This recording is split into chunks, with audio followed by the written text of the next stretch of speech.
네, KBS 뉴스 유튜브 채널 구독자 여러분 안녕하십니까? 남북의 썰 김철민 기자입니다. 오는 23일부터 중국 항저우에서 아시안게임이 개막이 되는데요.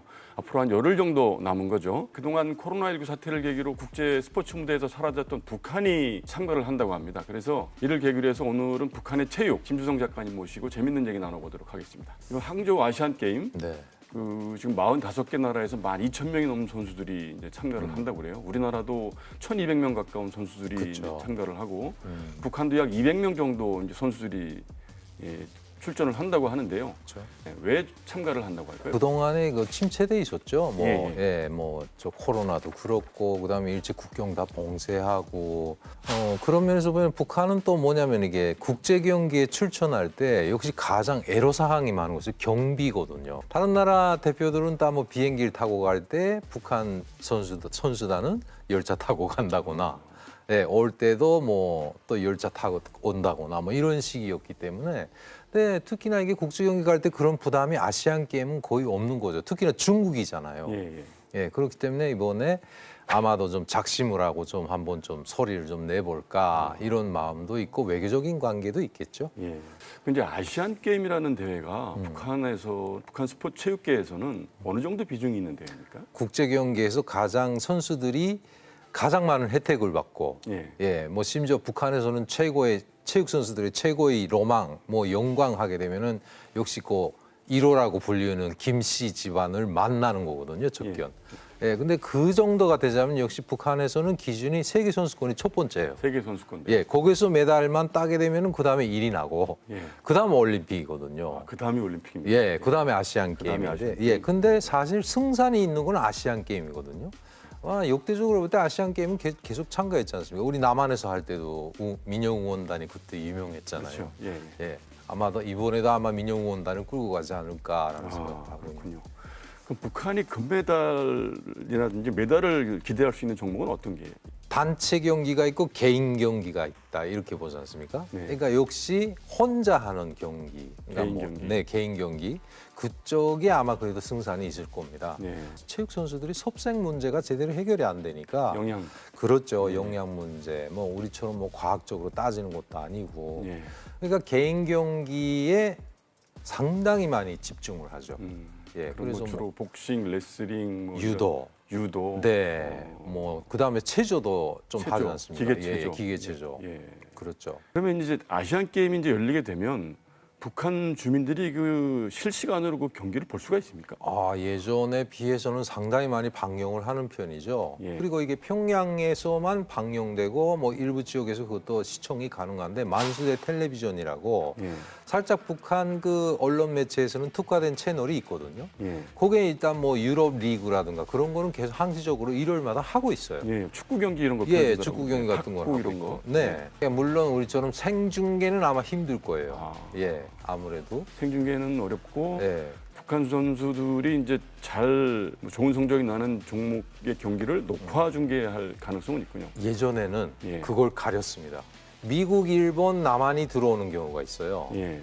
근데 그 당시는 미국하고 일본은 밝혔는데 남한은 안 밝히고요. A국, B국 뭐 이런 식으로 표시를 했다니까. 근데 북한 주민들이 아는 거죠, 그거는. 탁구 있잖아요. 세계 탁구 선수권 대회에서 그 유일팀으로 나갔잖아요. 그 다음부터 좀 이게 언론 매체에서 풀려가지고 한국 선수도 나오고, 근데 그것도 방영을 하고, 그다음에 진 경기도 내보내고 뭐 이러더라고요. 그렇군요. 조금 이제 유연성이 생겼군요. 그렇죠. 근데 얼마 전에 그 여자 월드컵 축구 중계를 이제 간혹 해주는 걸 제가 보니까 저도 북한 방송을 이제 계속 보고 있거든요. 근데 우리나라 선수들도 분명히 출전을 해서 경기를 뛰었는데 우리나라 경기는 아예 안 보여주고 외국 경기만 보여주더라고요. 왜 그런? 아마 그거는 뭐 최근에 또 남북 관계 나쁘니까 또 그렇지 않을까요? 그런 거 많이. 남북 관계 영향이 있군요. 그렇죠. 이거 없을 때는 그러니까 가장 제가 감동을 느꼈던 게 역시 그 2002년 월드컵이에요. 그때 그 우리가 뭐 저기 올라갈 때 8강 올라가면 할 때. 북한에서도 그걸 방영을 했단 말입니다. 그래서 그때는 대놓고 남자선 이겨라 이랬거든요. 그러니까 그때 열기가 정말 잊혀지지 않고 물론 그때 당시도 남북 관계는 그렇게 나쁘진 않았던 것 같기도 하고. 그때는 뭐 그렇게 험악하진 않았던 그렇죠. 그러니까 그런 거에 많이 구애되는 것 같아요. 북한에서. 그렇군요. 와서 그때 그 이천수 선수, 그다음에 홍명보 홍명보 선수, 선수. 예, 안정환 선수랑 예. 아 그때 뭐 노란 대가리 해서 이천수 선수 엄청 인기 있었다는데 평양에서. 그래요. 그러면 이제 그 뭐 아시안 게임이나 이런 국제 대회에서 뭐 메달을 딴 선수들에 대한 예우나 처우 이런 건 어떻습니까? 아, 일단은 뭐 우리처럼 뭐 메달에 따라서 뭐 이렇게 무슨 일종의 보조금 형태로 연금을 받죠. 연금으로 예, 나오잖아요. 예. 근데 그런 거는 없고요. 예. 체육 선수한테 급수가 있어요. 뭐 4급, 3급 뭐 이런 식으로 해서 올라가거든요. 네. 했다가 그다음에 2급 이상부터는 뭐냐면 체육 명수 칭호를 주고 체육 명수. 명수. 아. 네. 그다음에 그 위가 공훈 체육인. 공훈 체육인. 네. 그 위가 인민 체육인. 이렇게 올라가거든요. 예. 근데 일단 체육 명수 칭호만 되면 본인만 평양에 거주할 수 있다. 아. 대표적인 것이 마라톤 선수였던 정성욱 선수라고 해서 세계 선수권 대회에서 1등한 적 있잖아요. 예. 그때가 난리 났죠. 일단 집도 좋은 거 받고 자가용 받고 예, 그다음에 공급 대상이라고 해서 예. 일단은 뭐 일정 직위 이상이 되는 간부들한테는 특별 공급이 있어요. 예. 네. 뭐 명절뿐이 아니라 뭐 돼지고기도 주고 뭐 자주 예, 공급소라는 것을 타는데 그런 혜택도 차례지고 북한 돈. 그럼 이게 아시안 게임에서 이번에 뭐 금메달을 딴다든가 이러면 공훈 체육인이나 인민 체육인으로 갈 수도 있어요. 갈 수가 있습니다. 예, 갈 수가 있는데 아무래도 뭐 세계 선수권 정도로 이게 혜택은 받지 않을 수 있죠. 우리나라 같은 경우는 그 이런 국제 대회에서 메달을 따면 병역 특례 제도가 있거든요. 북한 선수들도 병역 특례 같은 게 있나요? 일단은 체육 선수들은 거의 안 가요. 군대를 안 갑니다. 네. 안 가도 말을 안 하고. 예. 예. 그다음에 어떤 게 있냐면은 군대 체육 선수단이 많잖아요. 그렇죠. 예. 예. 그러니까 이 사람들은 그냥 뭐 병력을 갔다 온 거나 똑같은 거고 예. 체육 선수단에서 그 선수 생활을 하는 거예요. 그건 군인이 아니에요, 보면. 국제 대회에서 성적을 잘 내서 뭐 대우를 받으면 좋은데 예를 들자면 뭐 남북 대결을 벌였다든지 아니면 뭐 미국이나 일본 선수하고 이제 대결을 해서 패배를 할 수도 있잖아요. 그렇죠. 그럴 때는 돌아가서 어떤 문책이나 징계 같은 게 있습니까? 일단 그 북한에서 국제 경기에 출전을 한다 하면은 예. 한 3개월 전에요. 그 사상 검토를 먼저 합니다. 예를 들면 이게 자본주의 국가로 간다면 더 하거든요. 예. 예, 자본주의 국가로 간다 하게 되면은 일단 그 뽑힌 선수단 자체를 집체적으로 모아놓고 일주일에 한 번씩 정보국에서 국정원이나 뭐 안기부죠. 그때는 안기부 요원들이 접근을 해와가지고 너네를 희우할 수 있다. 뭐 이런 걸 해서 절대 남조선 선수들하고 이야기하지 말아라.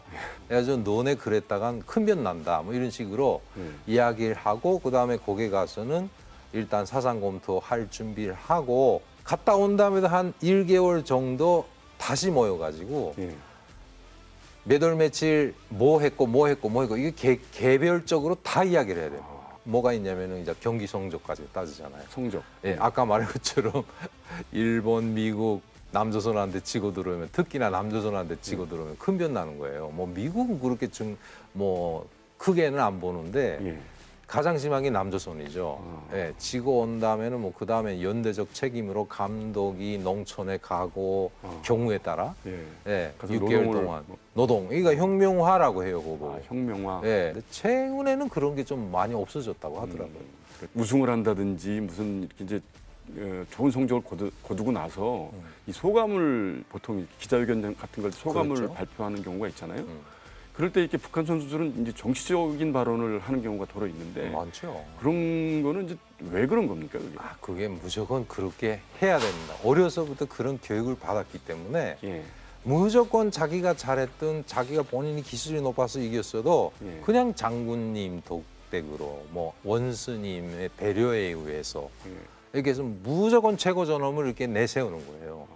그러니까 정성욱 선수가 그 대표적인 그 사례가 있잖아요. 1등에서 외국 기자들, 외신 기자들이 어떻게 돼서 1등을 하게 됐냐. 그러니까 결승선에 우리 장군님께서 서 계셨다고. 그러니까 장군님 품으로 달려가는 마음으로 했다니까. 40km 구간을 넘어 결승선이 있는 경기장이 보이는 순간 아버지 장군님께서 결승선에 서시어 성호가 어서 오라 두 팔 벌려 부르시는 듯 싶었습니다. 그때 난리 났었죠, 그 말 자체가. 그래가지고 정성욱 선수 같은 경우는 정말 체육 선수치고 아마 그 선수만큼 혜택을 받은 선수가 없을 거예요. 마지막에 최고인민회의 대의원이라고 해서 국회의원까지 됐어요. 아, 그 현대그룹의 그 정주영 회장님. 예. 북한에 갔잖아요. 예, 예. 소몰고. 예, 소몰 갔다. 그 다음에 정성호기를 만난 거예요. 같은 정씨라고. 만나가지고 별의별 걸 다 해줬는데 김정일이가 이거 다 주라. 뺏지 마. 뺐지만. 그리고 그다음에 세계선수권에서 상금이 나왔어요. 예. 그 원래 체육 선수들은 그건 바라도 못 보거든요. 상금. 네, 상금. 그거를 이례적으로 김정일이가 대성은행이라고 해서 노동당 중앙위원회에서 관리하는 은행이 있어요. 예. 네, 거기에다가 개인 계좌를 만들어주고 예. 원래 북한이 개인 계좌 안 만들어주거든요. 예. 없어요, 그런데. 그래서 만들어주고 상금을 거기다 집어넣고 예. 너 마음대로 써. 뭐 이런 식으로 했대요. 그 다음에 당시에 정성욱 선수가 1등을 하고 돌아왔을 때 오빠가 복역 중이었어요. 범죄 저질러. 범죄로. 예. 예. 다 사면 받고 다 나오고. 예. 그래요. 난리도 아니었죠. 말 한마디 잘한 덕택에 그냥 그렇죠. 출세 네. 엄청난 출세라는 뭐 거군요. 장군님이 입이 기미까지 찢어졌다는 그런 소문까지 나섰는데. 아, 그렇군요. 그럼 이 북한의 엘리트 체육인들, 엘리트 선수들을 양성하는 무슨 그런 코스 같은 게 있습니까? 아, 일단은 시스템은 잘 돼 있죠. 예전에는 구락부라는 표현을 했었어요. 그래서 그 조기 교육이라고 해서 저 인민학교, 그러니까 지금의 그 소학교죠. 지금 우리 초등학교 때부터 학교마다 체육 소조가 있고 그것 말고 각 도시군에 예. 지금은 과외체육학교로 변했는데요. 과외체육학교라고 해서 그런 특정 우리 말하면 뭐 그런 체육 교실 같은 게 있거든요. 예. 예, 거기서 그다음 체계적으로 키워요. 아, 그 다음에 뭐 이 중학교, 고등학교 따로 또 대항전을 하고 우리도 하지만 예, 그런 과정을 통해 가지고 스카웃을 하는 거죠. 네. 북한의 체육단에서는 그 특권을 갖고 있어요. 국가소환장이라고 국가체육지도위원회에서 발급을 하는 소환장이 있는데 예. 이게 노동당 중앙위원회의 비중을 직접 받은 거기 때문에 누구도 뭐라고 말 못해요. 네. 불쌍한 게 도체육단이에요. 도체육단에 유능한 선수가 있거든요. 예. 예, 그러면 중앙체육단에서 뽑아가요. 그 대신 중앙체육단에 있는 선수를 도체육단이 절대 어떻게 못하는 거죠. 그럼 우리나라 같은 경우 국가대표 선수들이 이렇게 모여서 집체 훈련을 하는 이런 이제 선수촌, 태릉 선수촌이라든지 뭐 이런 선수촌이 있는데 북한도 그런 게 있습니까? 있어요. 김종일이가 평양시 광복골이라고 해서 외곽이에요. 예. 만경대 생가라고 해서 김일성 주석의 그 생가가 있는 쪽인데 거기에다가 안골 체육촌이라고 똑같이 만들어놨어요. 아, 안골 체육촌. 예, 안골이에요. 예. 거기가 보통강 구역이 되거든요. 예. 근데 그 안골 체육전에 가면은 거기가 모든 그 종목에 한한 뭐 배구관, 농구관, 뭐 역도관, 무슨 관 해가지고 엄청 크게 만들어놨죠. 그 북한에서 가장 인기 있는 종목이랄까? 대중적으로 예, 대중적으로 그게 어떤 종목이에요? 축구예요. 역시 축구입니까? 역시 축구예요. 뭐 기술이 아무리 없고 뭐 하고 해도 예. 저 아직도 기억나요. 대학 때 농촌동원이라고 해서 농사지로 한 달, 2달 동안 농장에 나가 있어요. 대학생들도. 근데 그때 마침 나가 있는데 5월 달에 월드컵이 열린 거예요. TV 방영하는 거죠. 예. 일 안 해요. 근데 그 왜 학생들이 그냥 일하다 말고 한다 그러면 그냥 그 가서 농장에 있는 선전실이라고 해서 회의실 같은 거 있는데 거기에 TV가 한 대 비치가 돼 있거든요. 예. 거기 가서 보는 거죠. 가면 교수님들도 보고 있어요 앞에서. 예. 예. 근데 김정은 위원장은 농구를 좋아하는 걸로 알려져 있는데요. 농구는 네. 어떻습니까? 그게 90년대 중엽쯤 되는데 갑자기 우리 체육 부문에 그 농구 종목이 키 크기 운동에 아주 좋습니다라는 네. 김종일의 말이 나왔어요. 예. 그래서 각 학교마다 직장마다 요가 시간에 농구를 장려하세요. 이렇게 된 거예요. 또 난리가 나서 그 농구 골대라고 하나요? 예. 예, 그거를 만들어서 농촌 학교들은 그게 어디 철이 있나요? 철도 없으니까 나무 갖다가 가서 세워놓고 거기다 나무로 이렇게 뭐 판대기 만들어서 거기다 철로 이렇게 링을 만들고 뭐 난리가 났거든요. 근데 이게 왜 그러지 했었어요. 근데 후에 보니까 김정은 위원장이 예. 농구 광이라잖아요. 예. 예. 예, 그래서 아마 그거 아들이 하는 거 보고 아마 그렇게 말이 나오지 않았을까라는. 그러면 이번 이제 그 아시안 게임을 계기로 해서 이제 남북한 선수들의 교류가 어떤 식으로든 있을 거란 말이죠. 그렇죠. 예. 그러면 이런 이제 교류가 아무래도 좀 화해 분위기, 남북 화해 분위기에 좀 도움이 되겠죠. 그리고 그때 통일축구라고 기억나십니까? 그 전이잖아요. 그렇죠. 예, 예. 예, 평양에서 경기하고 예. 남한에서 오고 했을 때 그때도 열기가 대단했잖아요. 예, 예. 그러니까 그때는 뭐 남조선이 내면에 적대시하고 했지만 네. 그때 남조선 선수 왔다니까 그냥 평양 시민들이 그냥 그 구경 가겠다고 난리가 아니었어요. 앞으로 제발 체육 교류, 문화 교류는 꼭 했으면 좋겠다는 생각이에요.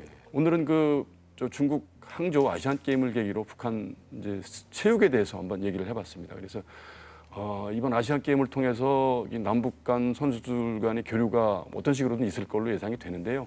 이를 계기로 해서 남북 간의 화해 무드가 조성이 되는 그런 좀 전환점이 됐으면 하는 바람을 갖고 있습니다. 남북에서 여기서 마치고 저희들은 2주 뒤에 다시 찾아뵙도록 하겠습니다.